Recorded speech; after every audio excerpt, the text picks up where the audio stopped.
अगर कोई वहां पर गैर मुस्लिम खातून है, गैर मुस्लिम बहन है, तो माइक नंबर 4 से अपना सवाल वो कर सकती हैं। मेरा नाम डॉक्टर श्वेता है और मैं कटिहार से बिलोंग करती हूँ। और मैं जाकिर साहब से पूछना चाहूँगी कि मैंने 10 साल से पीस टीवी देख रही हूँ और मुझे खुशी है कि आज मैं उनसे रूबरू हो रही हूँ। और सबसे पहला सवाल ये है कि ऊपर वाला जब सबको, चाहे वो हिंदू हो, मुस्लिम हो, सिख हो, ईसाई हो, सबको बनाया, तो फिर सबसे ज्यादा मुस्लिमों को क्यों हिकारत की निगाह से अदर्स रिलीजन्स वाले देखते हैं? रीजन क्या है? दूसरा सवाल ये है कि ऊपर वाला एक है, ये सभी जानते हैं, हिंदू मुस्लिम जो भी धर्म से बिलोंग करते हैं, लेकिन फिर भी वो क्यों मतलब ये नहीं समझ पाते कि ऊपर वाला एक है या ईश्वर एक है या गॉड एक है? क्यों कंफ्यूजन में वो अपनी जिंदगी बिताते रह जाते हैं? बहन के दो सवाल है। सवाल के पहले उन्होंने कहा कि वो पीस टीवी 2006 से देख रहे हैं और टेलीविजन पे मुझे और कई सालों पहले से देख रहे हैं। उनका सवाल है कि बाकी लोग मुसलमान को ऐसी गलत नजर से क्यों देखते हैं, ये पहला सवाल। और दूसरा सवाल कि सब मजहब वाले जब जानते खुदा एक है तो एक खुदा में क्यों नहीं मानते। इनके दो सवाल है। बहन, पहला सवाल जो आपका था कि लोग मुसलमान को गलत नजर से क्यों देखते हैं, इसकी मेन वजह है, जैसे मैंने पहले कहा, वो है मीडिया। आज मीडिया, जैसे मैंने कहा, सबसे ताकतवर टूल है, सबसे ताकतवर हथियार है। मीडिया आज एक हीरो को विलन बना सकता है, विलन को हीरो बना सकता है, दिन को रात, रात को दिन। तो ये मीडिया का खेल है, बहुत आसान है। जैसे मैंने कहा ना यूके में क्या हुआ, तो उसी तरीके से आज, पहले जो था अमेरिका को डर था रशिया से, अभी रशिया चली गई, अभी खौफ है इस्लाम से कि अमन फैलेगा तो जो गलत काम कर रहे हैं वो मुमकिन ही नहीं। अगर अमन सब जगह फैलेगा, कुछ लोग नहीं चाहते अमन फैले, क्योंकि अमन जब फैलेगा तो उनके धंधे में नुकसान होगा, क्योंकि कुछ लोग के धंधे जब ही चलते हैं जब अमन नहीं है। फायदा होता है ना, झगड़ा बिगड़ा हो तो उनका फायदा होता है। तो हर इंसान नहीं चाहता है अमन हो। बात करेंगे अमन की, वॉर फॉर पीस, एक्चुअली कर रहे वॉर ऑन पीस। हम जंग लड़ रहे अमन के लिए, वो अमन के लिए नहीं जंग लड़ रहे हैं, अमन को खत्म करने के लिए जंग लड़ रहे। Not war for peace, war on peace. अमन को कायम करने के लिए जंग नहीं लड़ रहे, अमन को खत्म करने के लिए जंग लड़ रहे। तो ये मीडिया है बहन, मीडिया इतना पावरफुल है, इसीलिए मैं कहता हूं मुसलमान मीडिया में पीछे है। हमको मीडिया के जरिए सही पैगाम पहुंचाना चाहिए। बहन, आप देख रहे पीस टीवी 6 साल से पहले, उसके पहले आपने दिगर चैनल पे मुझे देखा। मैं पूछना चाहता हूं आपसे, आपको कैसा लगता है इस्लाम का मतलब पीस टीवी देखने के बाद? आपके क्या ख्याल आते हैं इस्लाम के बारे में?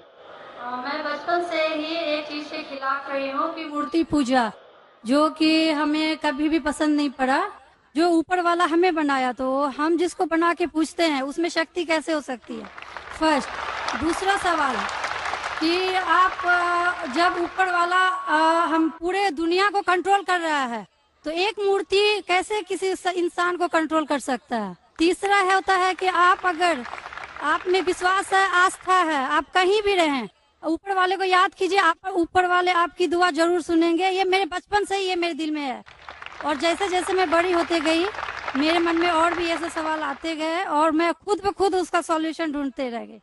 और आज जाके जब मैं आपके पीस टीवी से जुड़ी, तो मुझे और भी, मेरा जितने भी कंफ्यूजन थे वो दूर होते गए और आगे कोशिश होगा और भी दूर होते चले जाएंगे। आपको कैसा लगता है इस्लाम मजहब? मुझे बहुत पसंद है। आपको गलतफहमी दूर हो गई आपकी ना, जो मीडिया फैला रही है? हाँ, ये मुझे हमेशा रहता था कि इस्लाम धर्म बहुत अच्छा है, क्योंकि उसमें ना तो मूर्ति पूजा है ना भी कुछ है, सिर्फ ऊपर वाला है जो एक, जो पूरे दुनिया को कंट्रोल करके रखा हुआ है, जिसके बिना एक पत्ता भी नहीं हिल सकता। तो फिर जो है हम जो है उसे क्यों नहीं माने, जो दूसरे को माने। आप तो कुरान की आयत का तर्जुमा कर रही, माशाल्लाह। अल्लाह के मर्जी के बिना तो पत्ता भी नहीं हिल सकता है।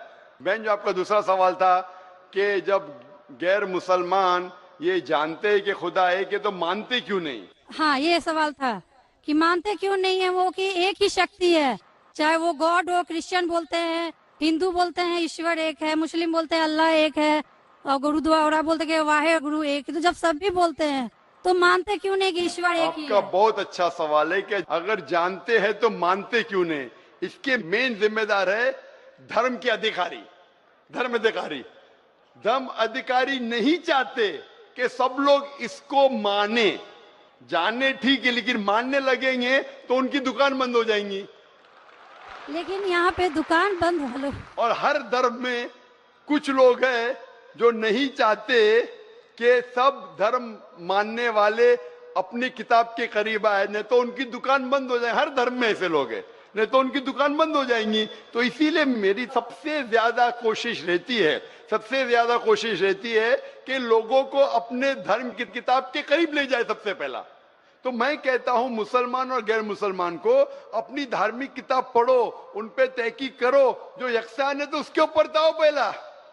तो इसीलिए जितने धर्म अधिकारी है, धर्म के आम पब्लिक तो मेरे फेवर में। देखो आम पब्लिक, अवाम, चाहे मुसलमान की हो, हिंदू की हो, ईसाई की हो, साथ में है। लेकिन ये धर्म अधिकारी जो अक्सर है वो नहीं चाहते कि सब लोग एक हो जाएंगे तो दुकान बंद हो जाएंगी। तो ये लेकिन मेन प्रॉब्लम है धर्म अधिकारी का। इसीलिए अगर सर्व धर्म के मानने वाले अपनी किताब का तर्जुमा पढ़े, सही मानी से उस पे अमल करे, तो सब लोग एक ईश्वर के पास आएंगे और एक ईश्वर को मानेंगे और उसके अलावा किसी की इबादत नहीं करेंगे। उसके बावजूद भी सब कोई क्रॉस क्यों करता है इस्लामिक धर्म को, जानते हुए भी कि ये सबसे अच्छा धर्म है, सब रास्ता सब एक है, इसमें ना कोई ये है दिखावा है, ना कोई आपका इसमें ओल झोल टाइप का कोई भी पर्सनैलिटी नहीं होती है कि ये बाजा वाजा ये वो। फिर भी क्यों नहीं करते? बहन, क्योंकि आप पीस टीवी देख चुकी है, तो आप पीस टीवी देखने के बाद आपको यकीन हो गया है कि सही इस्लाम क्या है। बाकी चैनल सही इस्लाम नहीं दिखा रही। बाकी चैनल दिखाते हैं कि मुसलमान टेररिस्ट है, मुसलमान दहशतगर्द है, मुसलमान जलील करते, मुसलमान ये करते, खवातीन को हक नहीं देते। तो सब लोग तो पीस टीवी नहीं देखते ना। इंशाल्लाह एक दिन आएगा जब दुनिया के अक्सर लोग पीस टीवी देखेंगे। इंशाल्लाह हमारा इरादा है कि पीस टीवी को कम से कम दुनिया की सबसे अहम 10 जबानों के अंदर फैलाए। इंशाल्लाह अल्लाह से दुआ है, क्योंकि जो मोहम्मद सल्लल्लाहु अलैहि वसल्लम की हदीस है कि इस्लाम एक दिन हर घर में पहुंचेगा। तो अल्लाह ताला से दुआ है कि हमें वो जरिया बनाए कि सही इस्लाम दुनिया के हर घर में फैलेगा इंशाल्लाह। बहन, मैं आपसे पूछना चाहता हूँ, आप मानते कि खुदा एक है? मैं बचपन से मानती हूँ ऊपर वाला एक है। आप मानते हैं कि मोहम्मद सल्लल्लाहु अलैहि वसल्लम आखिरी पैगंबर है? हाँ, ये सब बचपन से ही पता है मुझे। तो मैं आपसे पूछता हूँ डॉक्टर श्वेता, जब आप मानते खुदा एक है, आप मानते बुत परस्ती गलत है, आप मानते मोहम्मद सल्लल्लाहु अलैहि वसल्लम आखिरी पैगंबर है, तो उसका मतलब आप मुसलमान हो चुके। हाँ, ये एक चीज मैं सवाल करना चाह रही थी आपसे। जी हाँ। कि आपके मन में जो भी आप धर्म अपना रहे हो, ये तो जरूरी नहीं होता कि आप उसे रिप्लेस करें पब्लिक के बीच में। जरूरी नहीं है। और अगर आप मन से मानते हैं तो, और ऊपर वाला जान रहा है कि आप क्या हैं, और ऊपर वाले को ही मानते हुए सारा चीज फॉलो कर रहे हैं, तो क्या जरूरी होता है कि मुस्लिम बताए ही कि हम मुस्लिम हैं? बहन का बहुत अच्छा सवाल है कि अगर मन से माने काफी नहीं, क्या जाहिर करना जरूरी नहीं है? अगर आपको कोई तकलीफ हो रही है, मिसाल के तौर पे अगर आपको शक लगता है कि अगर मैं जाहिर करूं तो मेरी जिंदगी खतरे में है, और ये टॉपिक के ऊपर भी है, अगर आपको लगता है कि मेरी जान खतरे में है, ऐसे माहौल में है, ऐसे इलाके में आप है, 99% से ज्यादा गैर मुस्लिम हैं और जंग का माहौल है और पता चल जाएगा मैं मुस्लिम हूं, तो कुरान की आयतें, अगर आपकी जान खतरे में है तो आप शिर्क भी कर सकते हैं, लेकिन दिल में ईमान होना चाहिए।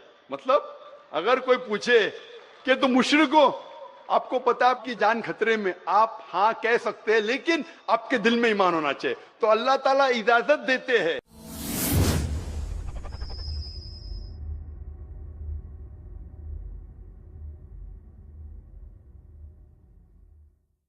कि अगर आपकी जान खतरे में है, कोई बंदूक रखता है सिर पे और बोला कौन है तुम, अगर तुम बोले हाँ मैं मुशरिक हूं, लेकिन दिल में ईमान है कि अल्लाह एक है, तो आप गुनहगार नहीं।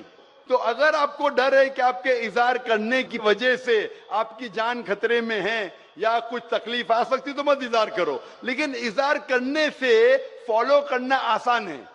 जो शख्स इज़हार करता है वो फॉलो भी करेगा। अगर इज़हार नहीं करेगा, बोलता मैं मुसलमान हूं, अगर उसके जान का खतरा है तो कोई हर्ज नहीं, उसके दिल उसके बीच में और खुदा के बीच में इज़हार करने की जरूरत नहीं। लेकिन जान का खतरा नहीं है फिर भी बोलते हैं नहीं मैं जान का खतरा नहीं है, मुझे कोई तकलीफ नहीं, छोटी मोटी तकलीफ है इसलिए मैंने इज़हार करूंगा। फिर क्या होगा, फिर उसको अमल करना मुश्किल होगा।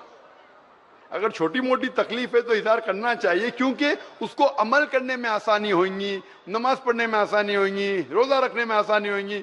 अगर कबूल नहीं करेंगे तो मुश्किलात और बढ़ेंगी। लेकिन अगर मुश्किलात इतनी हैं कि आपको जान का खतरा है तो आप माइक्रोफोन पे भी नहीं आती थी। मैं भी फील्ड में हूं ना बहन, अगर आपको जान का खतरा होता था तो माइक्रोफोन पे आके आप बोलती भी नहीं थी कि मैं बुत परिस्थिति के खिलाफ हूं, मैं खुदा में मानती हूं। जब इतना बोल दिए तो मुझे यकीन है आपके जान का खतरा नहीं है। मैं भी फील्ड का हूं ना, आप डॉक्टर है मैं भी डॉक्टर हूं। आप कौन से डॉक्टर है पता नहीं, मैं जिस्म का डॉक्टर हूं। आप पीएचडी डॉक्टर है क्या, मेडिकल डॉक्टर है, कौन से डॉक्टर है बहन आप? डेंटिस्ट। डेंटिस्ट है, माशाल्लाह करीब पेशा है। मैं मेडिकल डॉक्टर एमबीबीएस हूँ, आप डेंटिस्ट है। आपको कैसे पता चलता है दांत में दर्द हो रहा है तो क्या प्रॉब्लम है, बराबर ना? तो वैसा मुझे भी थोड़ा थोड़ा पता चल जाता। मैं जिस्म के डॉक्टर के अलावा रूहानी डॉक्टर भी हूँ माशाल्लाह। तो मुझे पता आपको जान का खतरा नहीं है। तो जान का खतरा नहीं है तो मेरी ये राय है, इज़हार करने से आपको अमल करने में और आसानी होगी। ये मुझे पता है। पता आपको ना? हाँ। तो आपको जान का खतरा है? अब मैं अभी क्लियर नहीं कर सकती कुछ भी आपसे। और एक लास्ट सवाल ठीक है पूछना इंशाल्लाह। चाहती हूँ लेकिन आपसे। आप मेरे नजदीक आप मुस्लिम हैं, इंशाल्लाह अल्लाह आपको और हिदायत दे जानने के लिए और अमल करने के लिए भी बहन। और एक लास्ट क्वेश्चन पूछना चाहती हूँ आपसे। जी हाँ पूछे डॉक्टर जब श्वेता। ऊपर वाले सबको नीचे भेजे तो फिर नीचे डिवाइड क्यों किया गया कि सब अलग अलग धर्म में बिलोंग करने लगे? ये सवाल कल पूछा गया था मुझसे कि ऊपर वाला जब एक है तो नीचे वालों को डिवाइड क्यों किया है अलग अलग? अल्लाह ने, खुदा ने, भगवान ने एक ही धर्म भेजा है, एक ही दीन। कुरान में लिखा है सूरह अल इमरान में सूरह नंबर 3 आयत नंबर 19 में, इन्ना दीना इंदल्लाहिल इस्लाम, के अल्लाह के नजदीक एक ही दीन, एक ही मजहब सही है, वो है इस्लाम, जिसके मानी है अमन शांति हासिल करना अल्लाह के पैगाम पे अमल करने के बाद। तो जो भी अल्लाह खुदा ईश्वर के पैगाम पे अमल करता है और अमन हासिल करता है उसे अरबी में कहते मुस्लिम। लेकिन क्या हो गया कि क्योंकि खुदा ने बहुत से पैगाम भेजे और जितने पैगाम पहले आए थे वो महदूद थे एक ग्रोह के लिए, और वो पैगाम वैलिड था एक वक्त के लिए, क्योंकि खुदा जो सब कुछ जानता है वो जानता है कि 1400 साल पहले इंसान पूरे पैगाम को हजम कर सकेगा, समझ सकेगा। इसीलिए 1400 साल पहले कुरान भेजा। जितनी पहले किताबें भेजे वो वक्त के दौरान बदलते गए, लोग ने बदले, और खुदा ने उसे महफूज रखना सही नहीं समझा क्योंकि जरूरत नहीं थी। अल्लाह ने, खुदा ने, भगवान ने वो पहले पैगाम जो महदूद थे उसे महफूज रखने की जरूरत नहीं समझी। लेकिन क्योंकि आखिरी पैगाम कुरान 1400 साल पहले जब भेजा, कुरान में अल्लाह लिखते हैं सूरह हिजर में सूरह 15 आयत नंबर 9 में कि हमने कुरान नाजिल किया है और हम इसे महफूज रखेंगे, क्योंकि ये आखिरी पैगाम है, इसके बाद कोई पैगाम नहीं आने वाला है। इसीलिए वो सिर्फ एक ग्रोह के लिए नहीं, सिर्फ मुसलमान के लिए नहीं, सिर्फ अरबों के लिए नहीं, सारे इंसानों के लिए, और सिर्फ एक वक्त के लिए महदूद नहीं, ता क़यामत है। क्योंकि इसके बाद कोई पैगाम नहीं आने वाला, ये पैगाम को कोई बदल सकता ही नहीं। इसीलिए जितने पुराने पैगाम हैं, बदलने के बावजूद उनमें जो मेन बात है, जो असल बात है तौहीद की, कि खुदा एक है, उसके अलावा कोई माबूद नहीं, और बुत परस्ती नहीं करना चाहिए, मूर्ति पूजा नहीं करना चाहिए, सारे मजहब की किताबों में मौजूद है। वो अलग बात है कि धर्म अधिकारी इनको आम नहीं करते अपने लोगों के सामने, इसलिए लोग को गलत फहमी है कि जाकिर सिर्फ अपनी मजहब की बात कर रहा है। अरे मैं उनकी मजहब की बात भी कर रहा हूं। तो लोग जब तहकीक करने लगते हैं तो पता लगता है कि ये तो सही बात कर रहा है। तो एक चीज अल्लाह ने किया है, अल्हम्दुलिल्लाह, भगवान ने, ईश्वर ने, कि ये मेन पैगाम तौहीद का महफूज रखा है, और इसमें यह भी महफूज रखा है कि आखिरी पैगंबर आने वाले मोहम्मद सल्लल्लाहु अलैहि वसल्लम में। Hope that answers the question sister. अब हम फिर लौट आते